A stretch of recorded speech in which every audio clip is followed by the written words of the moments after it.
শুভ সকাল প্রিয় দর্শক, আশা করি আপনারা সবাই ভালো আছেন।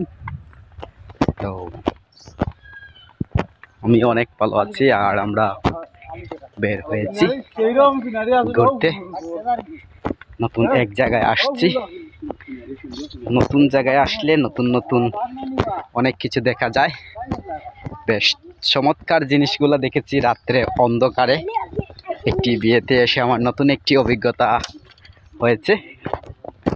আর এখন প্রায় সকাল প্রায় 9টা-10টার দিকে হয়ে গেছে, কিন্তু চারিদিকে কিছু অন্ধকার রয়েছে কুয়াশায়। তো এখন বাইর হয়েছি, হাওড়ে যাব।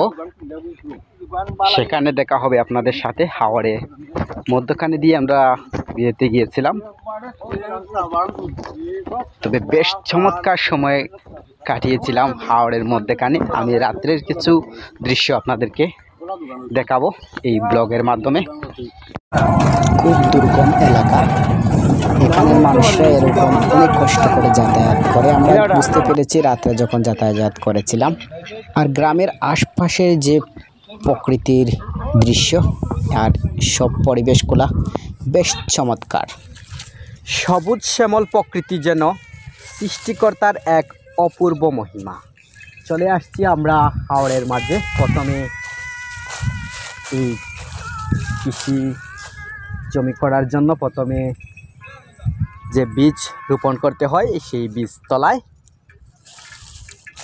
তবে আমার কাছে বেশ ভালোই লাগে এবং চমৎকার লাগে। দূরের দৃশ্যগুলো দেখা যাচ্ছে না,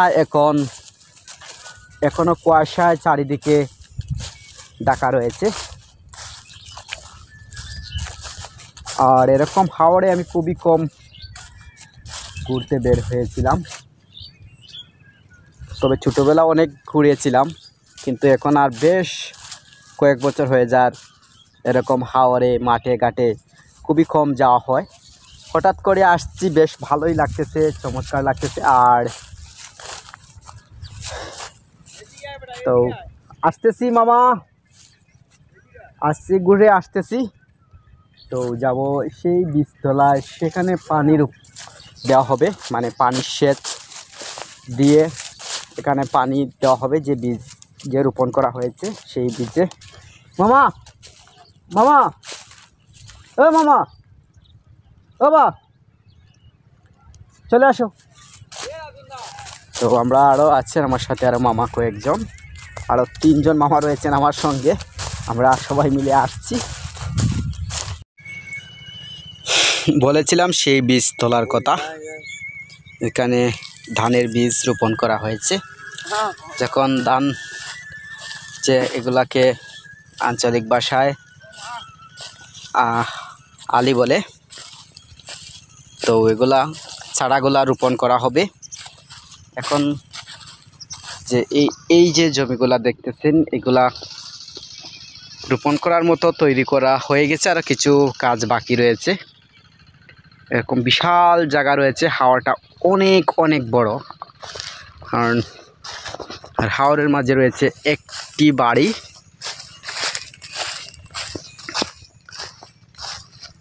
এই যে জমিগুলা দেখতেছেন, এরকম আরও অনেক জমি রয়েছে, এগুলা চারা নিয়ে রোপণ করা হবে। আর সবচেয়ে আরও সৌন্দর্য দৃশ্য হচ্ছে, আমি আপনাদেরকে দেখাই, যে এই যে কচুরি পেনা কত চমৎকারভাবে ফুল ফুটেছে। আসলে প্রকৃতির যে সৌন্দর্যটা, এর মহিমার কোনো শেষ নেই। যারা প্রকৃতিকে ভালোবাসেন তারাই একমাত্র প্রকৃতির যে সৌন্দর্যগুলা উপভোগ করতে পারেন। বীজতলায় পানি দেওয়ার জন্য এখন নিয়ে আসা হচ্ছে মেশিন। কিছুক্ষণের মধ্যে মেশিন দিয়ে পানি দেওয়া হবে এই বীজতলায়। এখন মেশিন এনে বসানো হয়েছে। তারপরে কিছুক্ষণের মধ্যে পরিপূর্ণভাবে এগুলা সেট আপ করে মেশিন স্টার্ট দেওয়া হবে। আসলে গ্রামের যে দৃশ্যগুলা বেশ চমৎকার। আর গ্রামের জীবনগুলোই হচ্ছে এক সব থেকে আলাদাই এক জীবন ধরে নিতে হবে, কারণ গ্রামের মানুষেরা সব সময় প্রকৃতির সাথে মিশে গিয়েছেন। মামা আমার প্রস্তুতি নিচ্ছেন।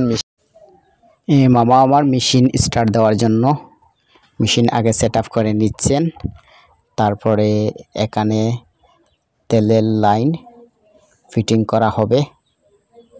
সব কিছু শেষে তারা মোটামুটি অনেকটা গুছিয়ে নিয়েছেন। তো মেশিন সেট আপ করার জন্য যা যা করা লাগে সবগুলো প্রস্তুতি তৈরি করেছেন। আর আমার মামা একজন ডিজিটাল কৃষক হিসেবে তিনি আজ শু টু লাগিয়ে নামছেন। আর এখন মেশিনের 5 যে লাইনটা দেওয়া হচ্ছে, মেশিন সেট আপ করার যে পরিপূর্ণভাবে সেটার প্রস্তুতি নেওয়া হচ্ছে। এখন পুরোপুরি সেট আপ হয়ে যাচ্ছে, কিছুক্ষণের মধ্যে তারা মেশিন স্টার্ট দেবে সেরকম প্রস্তুতি হয়ে গেছে। দেখেন ছোট বাচ্চাদের মতো আমার মামা কি করতেছেন। বালতি নেই, বোতল দিয়ে পানি দিতেছেন। হ্যাঁ, চলে আসছে।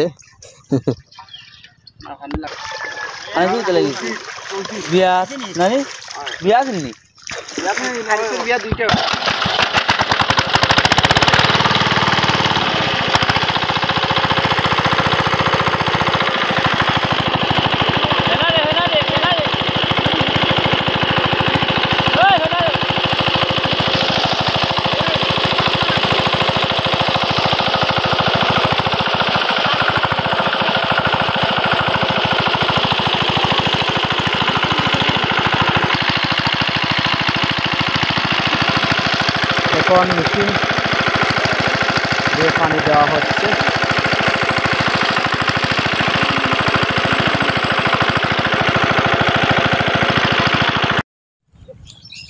আজকের ব্লগটা এই পর্যন্ত, দেখা হবে আপনাদের সাথে নতুন ব্লগে। আর আপনাদের কাছে কেমন লেগেছে অবশ্যই কমেন্ট করে জানাবেন। এর অনুপ্রেরণা পেলে আমি অনেক দূর এগিয়ে যেতে পারবো। সেটা ট্রাভেলিং করা আমার সব সময় একটি চিন্তা কাজ করে। আমি খুব শখবশত এগুলা ব্লগ করে থাকি। জানি না অনেকের কাছে খারাপও লাগতে পারে, যদিও খারাপ লেগে থাকে তাহলে অবশ্যই আপনারা কমেন্ট করে জানাবেন। দেখা হবে আপনাদের সাথে পরবর্তী ব্লগে।